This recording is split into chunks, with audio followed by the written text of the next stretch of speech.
Hey everybody, Pete Meyer, Motor Age Magazine here. I want to ask you a question. How many of you struggle with electrical troubleshooting? From my travels around the country, that seems to be one of the biggest challenges that techs face. And I'll admit, I was right there with you for quite a while until I learned a few things that made life a lot easier. Now, of course, you've heard me teach about different testing techniques, reinforcing your fundamentals. All of these are very, very important, but so are the tools that you use to troubleshoot before you troubleshoot. Now, Pete, you may be asking, what do you mean by that? Well, especially when it comes to electrical troubleshooting, you can take some time with the wiring diagrams and look at the symptoms that you're dealing with and get some pretty good ideas of where the fault lies before you even start opening up connectors or probing harnesses. So I'm going to encourage you to do that homework first. Now, it helps when you've got some additional help. And my friends at Mitchell 1, specifically ProDemand, have developed some very useful tools when it comes to their wiring diagrams to help you do just that, to troubleshoot before you troubleshoot, to make that process easier. And here to share that information today with me is Measure One's Director of Product Development, Ben Johnson. He's been with me a few times, a very knowledgeable guy. Ben, welcome. I appreciate you taking the time way out there in California to join me and share everything that ProDemand is doing to make life easier for that technician in the shop. Well, thanks, Pete. Great to be here and nice to be talking to you again. Yeah, it's interesting. I love the subject of, electrical diagnosis. You've been in it a while. I was in it for a long time. And, as we reminisce back in those days when, computer controlled carburation was the thing and then fuel injection, we thought that those diagrams were pretty complex. And now we look back on them and it's probably like the early forefathers thought a Model T was. It seems Right. like every time you think something's complex, next year it's very simple and the new thing's more complex. But as we look at everything that's happening on the vehicle, whether it's new drivability, emission standards components, or whether it's ADAS and up to partially self-driving and self-driving vehicles, everything's going to have electronics associated with it. And I think anybody that believes they're going to not be an electrical diagnostician and stay in the game is probably fooling themselves. So at Mitchell, we've always been kind of known for our wiring diagrams, and it's more than wiring diagrams. We view it as you've said, it's really about the philosophy of how you attack an electrical problem. And we agree with your assessment that, before you jump into a diagnosis with both feet, you really need to understand what it is you're looking at and how it's supposed to work. I've always been a firm believer that if you understand how something is supposed to operate, it's much easier to determine why it's not operating that way. And with all the interrelationships of components and systems and the features that they enable, some pre-work in the electrical diagrams and understanding those systems is essential.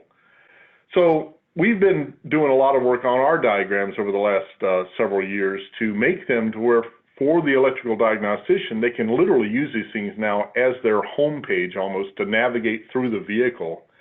And so I thought what I might do is I've kind of put together a few screenshots of our product and really how these come from real technicians, real shops that we kind of helped out, just to show you how some of these features work and how they help people in the electrical diagnostic process today.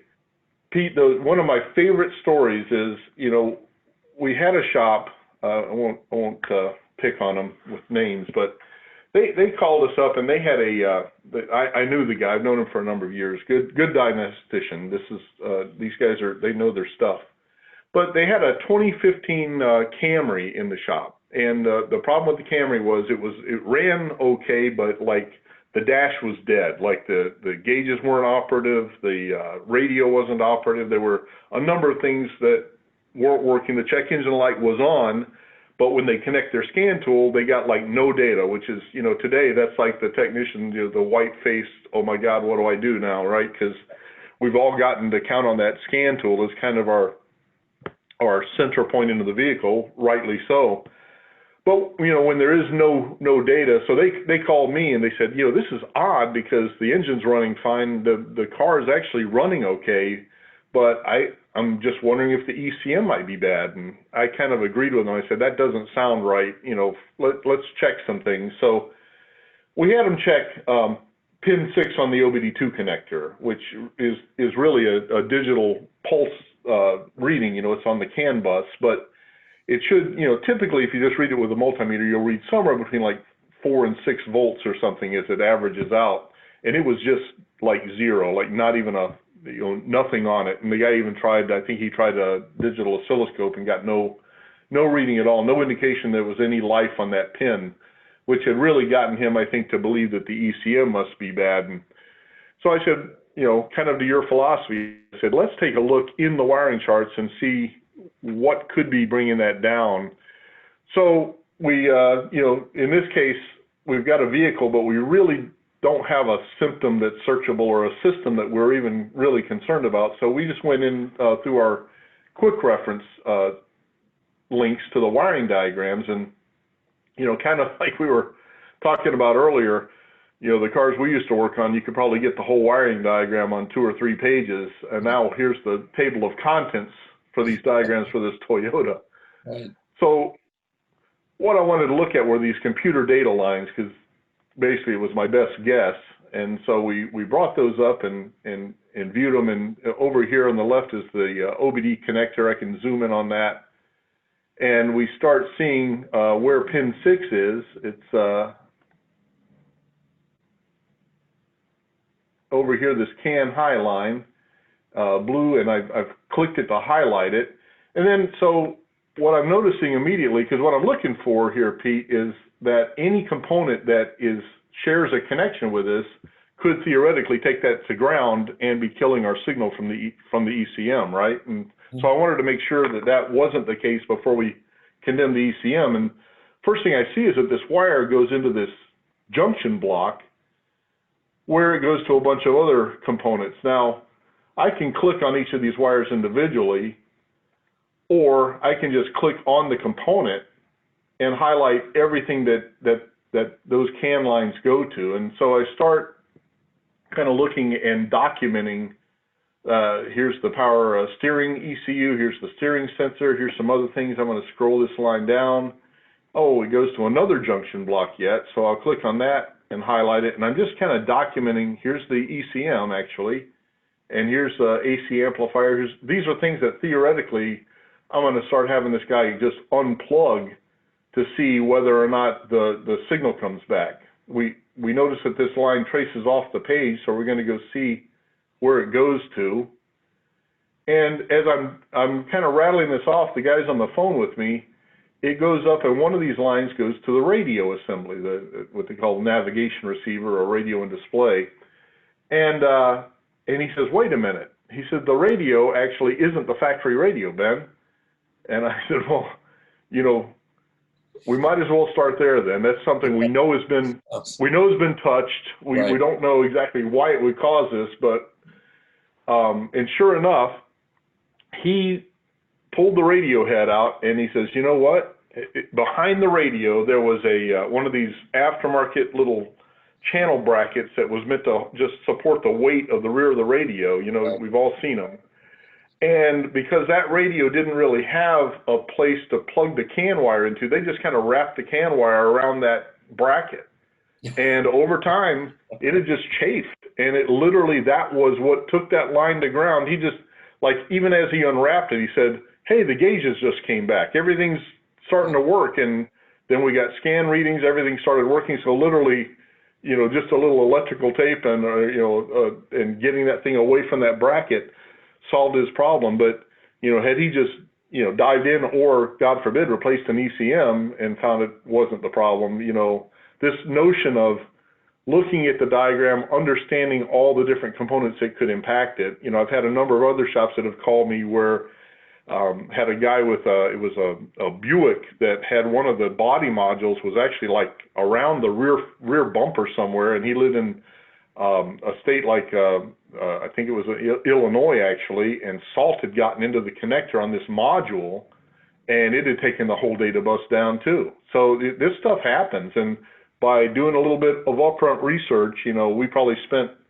well, maybe 10 minutes on this and figured it out pretty quickly.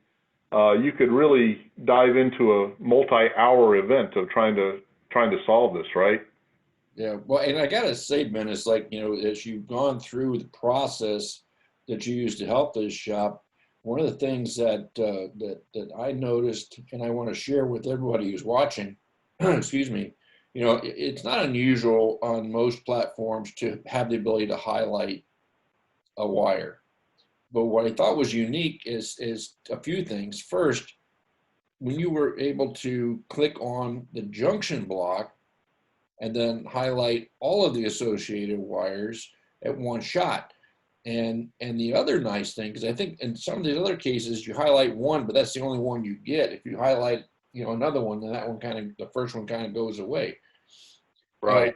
And also what was, really nice is the fact that the highlight continues across the multiple pages. So you're not having to relocate that wire on the next diagram yourself. It's already done for you. That's what we wanted to do. These diagrams are getting so complex. By being able to give you quick focus on the circuit you're interested in, you're less likely to accidentally, jump a page and say, oh, well, I thought this was the wire, but actually it was one off the pin or something, and we just want to make it as easy as we can. Awesome. So, another kind of quick thing I'll show you, since we're talking about these wiring diagrams, one of the things that we're pretty excited about is, and again, recognizing that, you and I kind of lived in this age and electrical was what we, at least I kind of almost specialized in electrical and drivability back in the day. But a lot of folks aren't. A lot of people are, just, let's face it, it's not a dig against anybody. A lot of us are very mechanical, tactile people. You show us an oil leak and we're happy. We can find that and fix it, or a water leak. But, a current leak is not so easy to see, right? You might feel it, but you're not going to see it. So what we did is, this was another, just an example. We had a shop, I don't remember exactly why they were doing it, but they were diagnosing an accelerator pedal sensor on a Impala. And, he actually called me to thank me for doing this for him. And he said, I was working on this car, so I entered in my accelerator pedal, sensor, got to my OneSearch Plus results, which is, that's kind of like, this represents all the types of information we know about this particular component on this vehicle. So some of this is OE, some of this is SureTrack experience-based, but he wants to go into the wiring chart, so he clicks on that. And you notice what happens is, for that component, we know that component that he searched for, and we've already highlighted it for him, so he doesn't have to drift his eyes around these components to find it. They're already highlighted, so all he's got to really do is hide the rest of the wires, and he's working. And he just loved that. He thought that was the coolest thing. And we actually do the same thing even if you enter in a diagnostic trouble code. If that trouble code is associated most likely to a specific component, we'll go ahead and highlight that component for you so you can get on with your diagnostics. And, and it's kind of, this was an easy one because you notice here we're on diagram page 1 of 5, but had this component been on like page 3 of 5, we would have actually jumped you to that page, highlighted that component. And it's all in a effort to try to, save you from having to scan around in these diagrams to find the part you're looking for, right? Makes life easier, right? Yeah. Yeah. And then the other thing that we just really introduced earlier this year, which we think really helps us out, and I'll just use another story here. Here we got a 2010 Dodge that won't start, tow-in, and as the tech was working on this, he plugged in his scan tool, got codes. He's got a code for a map sensor, and he had 3 cam sensor codes. And so he thought that was odd. You know, he tried to read the map and cam sensor with the scan tool while he was cranking the engine. It turned over, it just wouldn't start. Right. And he got no readings at all again. So he jumps in and he didn't know which one to pick, so he just picked map sensor, and he went into his wiring charts, and of course it pre-highlighted for him, just like I was talking about. And so he's zooming in and he, hide the rest of it, and he's noticing that on this circuit, you see that the map and the cam sensor both share this 5-volt reference supply. Sure. Yeah. So sure enough, he puts his he takes a reading on that, and he's got 0 volts. So the sensors aren't powering up, so the car's not going to start, right? Mm-hmm. So now we're interested. He unplugged both of them to see if one of them had shorted and still had 0 volts. So now he's wanting to look. This 5-volt reference runs off the left page here, because here it actually did. It took us to page 3 of 4 with that component. So it took him right where we wanted to be. And it turns out that it comes down to the 5-volt supply right at the ECM.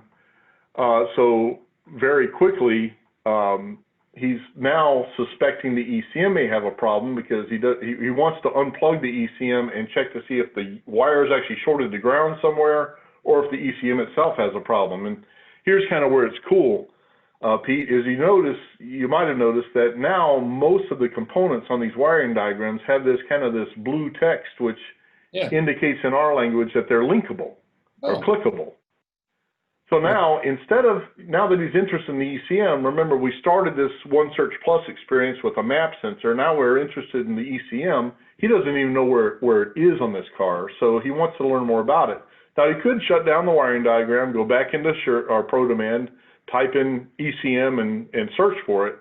But here now we can just click on that link, and we'll bring up most of the cards that would have been associated had he gone into OneSearch Plus and done that. So now he can quickly look at anything he wants to about that ECM, tech bulletins, real fixes, etc.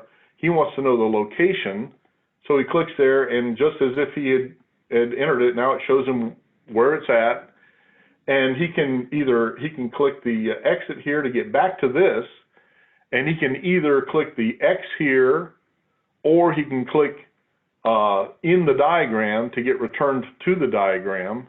Right. Or he can click new search if he really wants to just say, look, now I want to quote the ECM, or launch it as my new search criteria, and then it'll start a OneSearch Plus for him.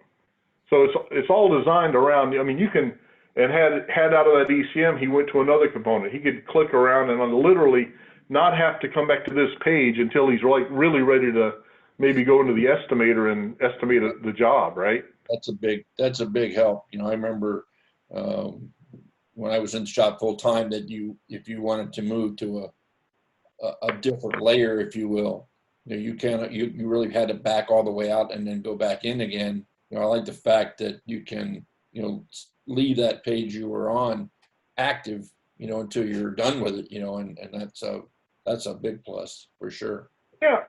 We kind of use the analogy of, the way you and I'm putting words in your mouth here, but the way I imagine that you worked, I know I did, is that even when we had electronic systems, a lot of times when it came to the wiring chart, we'd find the chart we wanted and print it out, because we knew we were going to have to do that. So we'd print the chart, so we always had it in our eyesight, and then we'd go navigate for whatever else we wanted to know about the system. Right. And this kind of allows us to do that without printing, right? Right. Well, I appreciate you sharing these real world examples and some of the new features that ProDemand has. I was already familiar with some of them because, I have a project coming up for September, my wife's Scion, that we've kind of talked a little bit about and how we're going to show how this is going to work. And guys, gals who are watching today, I invite you to make sure you check that one out, because we're actually going to go through the entire process Now, I've done a number of videos on different testing techniques and reading schematics by themselves and, pieces of the puzzle, if you will. But this fault with my missus's car provides an excellent opportunity for me to really share how you tackle that kind of a problem from start to finish. So I hope you'll enjoy me with that. And of course, we're going to have the help of Ben and ProDemand to make that repair happen. Now, one last thing, Ben, before we cut you loose, if anyone who's watching, whether they be a ProDemand subscriber or not, needs help, more information, would like to know, maybe get a few pointers on using or maximizing the use of ProDemand, where and who do they contact? Well, a really good resource is actually on our homepage, actually at mitchell1.com, Pete. We've actually got training tutorials about various aspects of the ProDemand product, the OneSearch Plus, the interactive wiring diagrams and all that. And of course, you can always call us, or and we're happy to put you in touch with somebody that can help you. We're, it's kind of interesting through this COVID situation we're in. God help us all, and hope everybody stays safe out there. But we have been able to keep fully staffed on our support lines and assistant lines, and we'll take care of any questions or inquiries you've got, and happy to do it. And stay safe. I appreciate it, Ben. So, all right, so you heard him. I'm going to put the link to the website, and it's either be in the post or the video description, depending on where you see this video. And I encourage you to reach out and check them out. Again, that's Mitchell One ProDemand. Again, Ben, thank you so much for your time, and we'll talk again soon. Appreciate it, Pete. You guys take care.